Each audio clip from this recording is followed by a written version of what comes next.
ওরা পয়সাওয়ালা, ওদের টাকা আছে, আমাদের কোনো মূল্য নাই ওদের কাছে। চল ভিতরে চল, যা বস এখানে।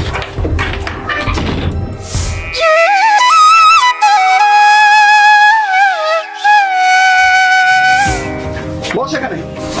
তুই আর এখান থেকে কোথাও যাবি না, এই বলে দিলাম। এখানে থাকবি, যা আমি এরা সবাইকে করলে সবাইকে বাড়ি আয়। এই সবাইকে কই রে? ওই তো আসছেন মান সাহেব। ওই যে তোর বাবা, তোর বাবা। কি হয়েছে স্যার বাচ্চা? আপনি কেন আসছেন এখানে? আপনারা বলছি না আমার ভাই আর আপনার মেয়ের সাথে মিশবে না? চলে যান আপনি এখান থেকে। কে লাই তোর ভাইকে কি লাগে বাদি ইন্টু মিন্টু বাজাই দি এখন তোকে প্রেম ভালোবাসা করছে অন কস কি চলে যাই। আপনি তো ওরা মারছেন। আমি মাইছি মানি। শুনেন চেয়ারম্যান সাহেব, সব জায়গায় গরম হলে হবে না।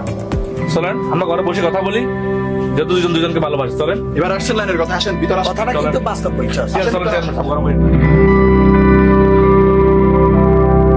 কষ্ট করি ভালোই এই পত্র আলাদা বসলাতে মাইয়া করে বক করছি আর হে মাইয়া মানুষ জ্যোতি কি করে চেয়ারম্যান সাহেব না গরম হয়ে দাঁড়ান। আমরা তো টিয়া পয়সার অভাব নেই, আমরা একটা মাত্র মেয়ে, ঠিক আছে? আমি একটু ভাই, আমি চেয়ারম্যান সাহেব বুঝে আপনাকে বাড়িতে নিয়ে আসছি, আপনার একটু দিয়ে আসেন, আমার সাথে কথা বলেন। জি ভাই। হ্যাঁ ভাই শুনেন, জি বলেন।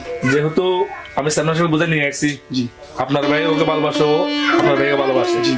এখন আমরা সবাই বসি, সুন্দর দুজনকে, ওদের দুজনকে, যেহেতু দুজনকে ভালোবাসে, মিলিয়ে দিই, এটা হবে আমার জন্য মঙ্গল। না আসলে আর আপনি চেয়ারম্যান সাহেবের সাথে চেয়ারম্যান বুঝতে পারেন নাই, গরম হয়েছে, আমরা সবাই মিলি ওদেরকে মিলিয়ে দিই, মিলিয়ে দেন। আচ্ছা ঠিক আছে। না আসলে উনি আমার খুব আদরের ভাই, ঠিক আছে বুঝছেন?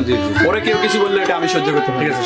তার কারণে আমার মাথা গরম হয়ে গেছে, এগুলো ঠিক। চেয়ারম্যান সাহেব আমি বিষয়টা বুঝতে পারি না, আমি ক্ষমা করে দিই। আমার সমস্যা নেই আর মাইয়া গারে তোর বাইরে তো আর মোট টিএসা আছে, টিএসা অভাব কিন্তু আর একগে মাত্র মাইয়া তোর বাইরে তুলে দিয়ে অনুষ্ঠান করবো সুন্দর করে আমরা দেখে নেবো। আমার চেয়ারম্যান বললাম তোর কাছে আর এক কারণ আমার শান্ত ঠিক আছে।